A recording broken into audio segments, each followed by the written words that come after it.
हरिः ओम् तच्छम्यो रावृणीमहे गातुं यज्ञाय இந்த சிவாலயத்திற்கு ஸ்ரீதர சுவாமிகள் வாரந்தோறும் வந்திருந்து பிரசங்கம் நடத்துகின்றார். பிரம்மத்தை தான் நீங்கள் வழிபாடு செய்ய வேண்டுமே அன்றி விக்கிரக ஆராதனை கூடாது என்கின்றார். தொன்று தொட்டு நிகழ்த்தி வரும் இவ்விக்கிரக ஆராதனையை நாம் விடுவது எங்கனம்? அன்றி அவர் அரசாங்க திவான் பதவியில் பணிபுரிந்து கொண்டிருக்கின்றார். அவரோடு நாம் வாதம் புரிதல் எங்கனம்? ஆம், நாம் கொண்ட சந்தேகங்களுக்கு தீர்வு இறை அருளாளர்களால் மட்டுமே முடியும்.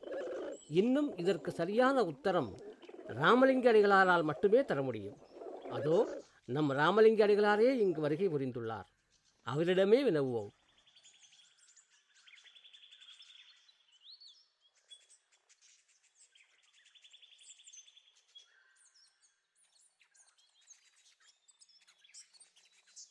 திரு சந்நிதானத்துக்கு வந்தனம்.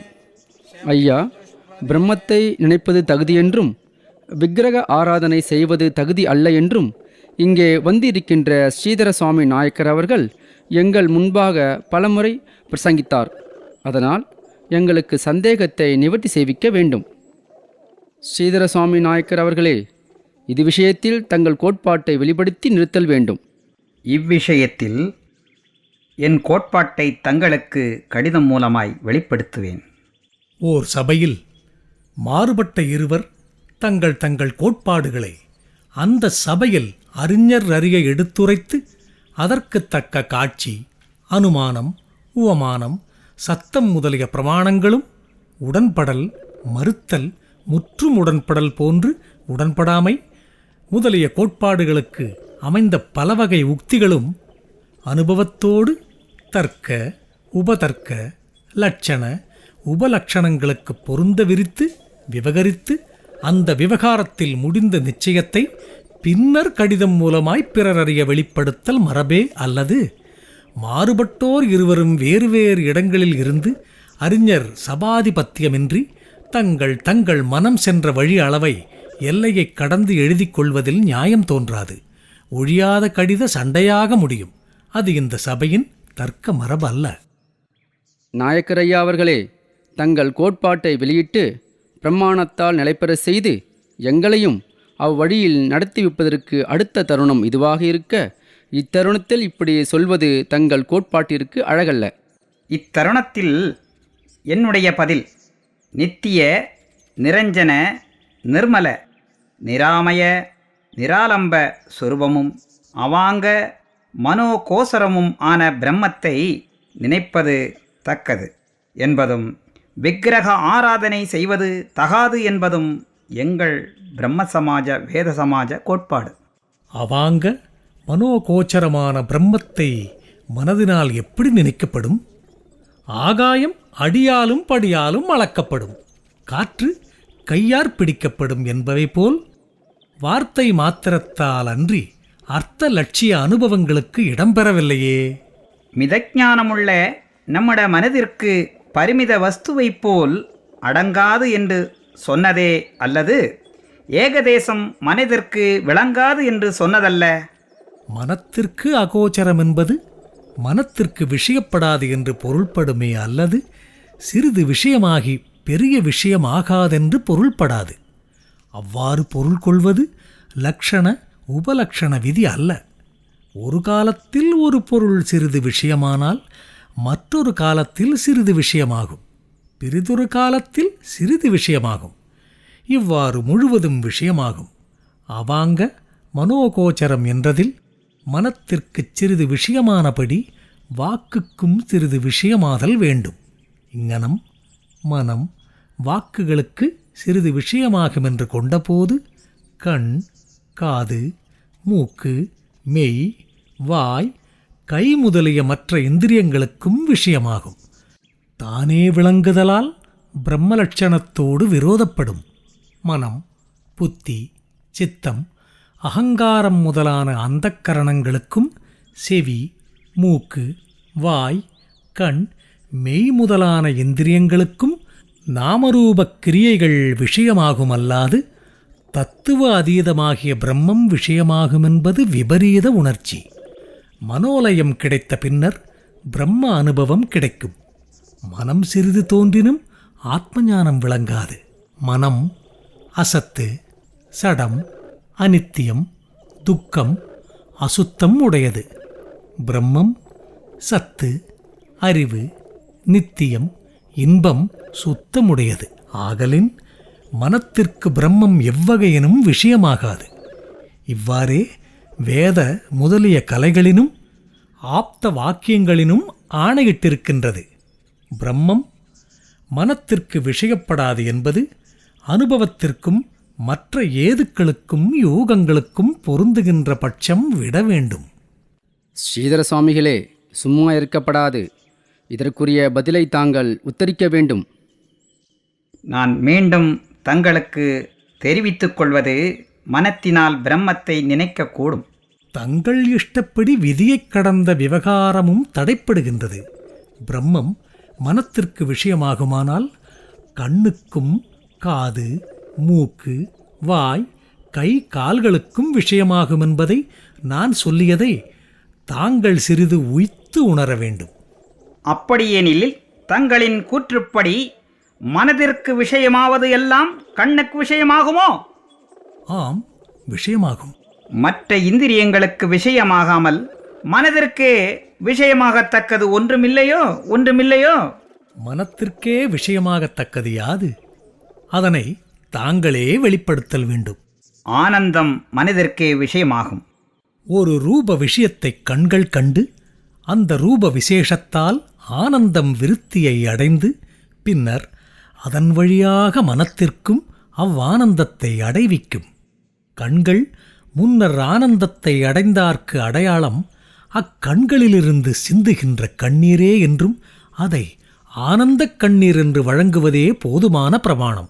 இத்தன்றி நேத்தர ஆனந்தம், சிரவண ஆனந்தம் என்று அறிவுடையோர் பிரயோகிப்பதை யூகிக்க வேண்டும். இங்ஙனம் கண் முதலிய இந்திரியங்களும் மனம் முதலிய கரணங்களும் ஆன்மாவுக்கு உபகாரக் கருவிகளாதலால் அவைகள் ஆனந்தமடைந்தன என்பது உபசரிப்பு. ஆனந்தம் பிரத்யேக ஆன்மஞான விஷயம் என்பது உண்மை. ஓர் இந்திரியத்திற்கு விஷயமாவது வேறோர் இந்திரியத்திற்கும் விஷயமாகும் என்றது எப்படி? காதுக்கு புலப்படுவது மூக்குக்கு புலப்படாது, கருத்துக்கு புலப்படுவது கண்ணுக்கு புலப்படாது. அவாங்க மனோகோச்சரம் என்றதற்கு தாங்கள் கொண்ட கருத்தின்படி வாக்குக்கும் மனத்திற்கும் பிரம்மம் சிறிது விஷயமாகுமானால் கண்களுக்கும் கைகளுக்கும் சிறிது விஷயமாகும் என்று தாங்களே யூகித்து அறியலாம். ஒரு பொருள் மனத்தினால் நினைக்கப்படுமானால் காதினாலும் கேட்கப்படும். காதினால் கேட்கப்பட்டது கண்ணினாலும் காணப்படும்.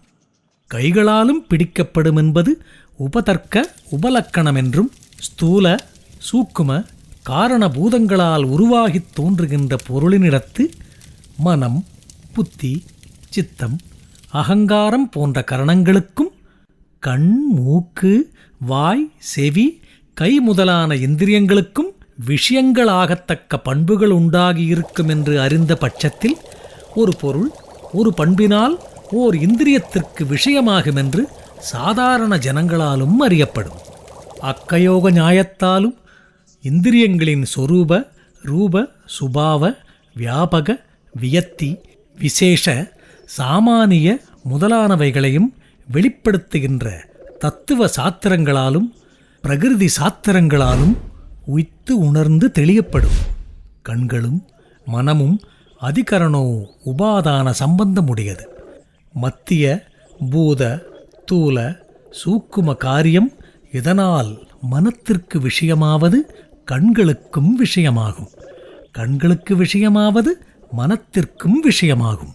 பெருமானவர்களே, மனத்திற்கு புலப்படுவது கண்களுக்கு எப்படி புலப்படும் என்று தயவு கூர்ந்து விளக்கியருள வேண்டும். ஒரு பொருளில் ஸ்தூலம் பிரகிருதி, சூக்கும பிரகிருதி, காரண பிரகிருதி, மகாகாரண பிரகிருதி, மூல பிரகிருதி என ஐவகை பிரகிருதி அங்கங்கள் உண்டென்றும் அவைகளில் காரணப் பிரகிருதி மகாகாரண பிரகிருதி அங்கங்கள் மனத்திற்கு விஷயமாகுமென்றும் ஸ்தூல சூக்கும பிரகிருதி அங்கங்கள் கண்களுக்கு விஷயமாகுமென்றும் இவை சாதாரண லட்சணம் என்றும், அசாதாரண லட்சணத்தில் கண் அறிவு பலமுறை தீபசாதன லட்சியத்தால் நுட்ப அறிவாகி மனத்திற்கு விஷயமாகின்ற காரண மகாகாரண பிரகிருதி அங்கங்களையும் அறியும் என்றும், இவ்வாறு அறிவது அசாத்தியமல்ல, சாத்தியமே என்றும், இதனை அக்கயோக சாதன முதலிய வழிகளாலும் தத்துவ சாத்திரங்களாலும் அனுமான முதலிய பிரமாணங்களாலும் அறிந்து கொள்ளலாம். அன்றி மனத்திற்கு புலப்படுவது பிரபஞ்சம், அது கண்களுக்கும் புலப்படும். சுவாமிகளே, மனத்திற்கு பிரம்மம் புலப்படாதோ? பிரம்மம் மாயா அதீதமாதலால் மாயா காரியமாகிய மனத்திற்கு புலப்படாது. பிறகு பிரம்மத்தை எப்படி அறியலாம்? ஆன்ம ஞானத்தால் அறியலாம். சும்மா இருக்கப்படாது, தருணம் நேரிட்ட போதே உத்தரிக்க வேண்டும். நான் முன்பு சொன்னது போல் கடிதம் மூலமாய் உத்தரிக்கின்றேன்.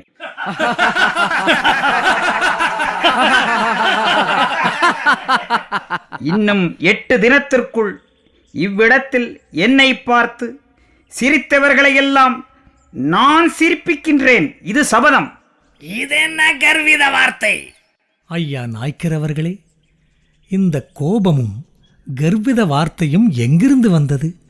சத்தத்தின் லட்சியத்தை நாம் உள்ளபடி அறிந்தால் இவ்வளவு தீவிரம் நேரிடும் என்று எனக்குத் தோன்றவில்லை.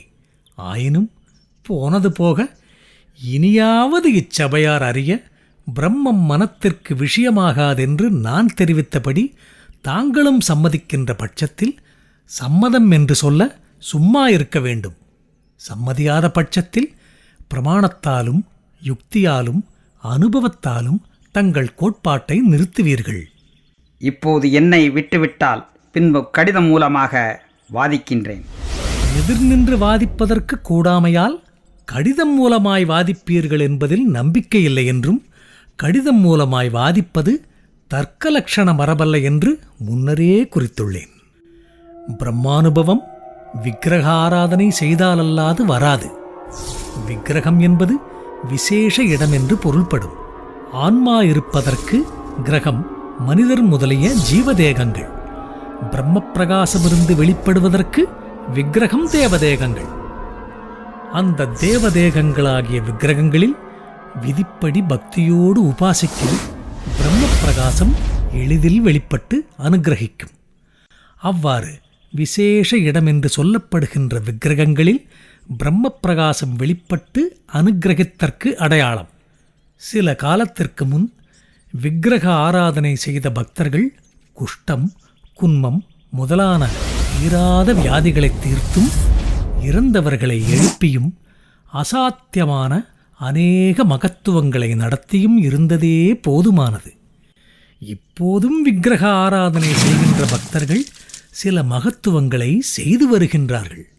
பிரம்ம சமாஜத்தாரும் வேத சமாஜத்தாரும் அந்த அடையாளங்களை உடையவர்களாக குறிப்பிட்டுச் சொல்லும்படி ஒருவரும் தோன்றவில்லை.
நாமெல்லாம் நமது பக்குவத்திற்கு தக்கபடி விக்கிரக ஆராதனை செய்து அதனால் அருளை பெற்று அதனால் அறிவு விளங்கி அதனால் பிரம்ம சுகத்தை அனுபவிக்கலாம்.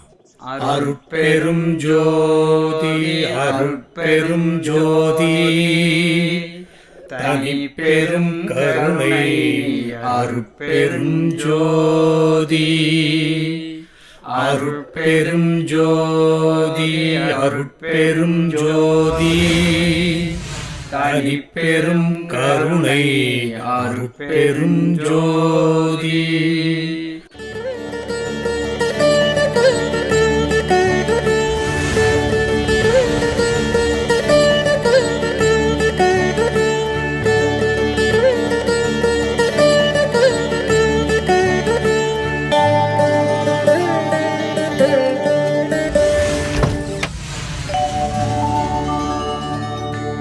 காற்றுருவோ கனலுருவோ கடவுள் உரு என்பார். காற்றுருவும் கனலுருவும் கண்டுரைப்பீர் என்றார். வேற்றுருவே புகழ்வர் அதை வேறொன்றால் மறுத்தால் விழித்து விழித்து எம்போல்வார் மிகவும் மருள்கின்றார். தோற்றும் அந்த தத்துவமும் தோற்றா தத்துவமும் துரிசாக அவை கடந்த சுகஸ்வரூபமாகி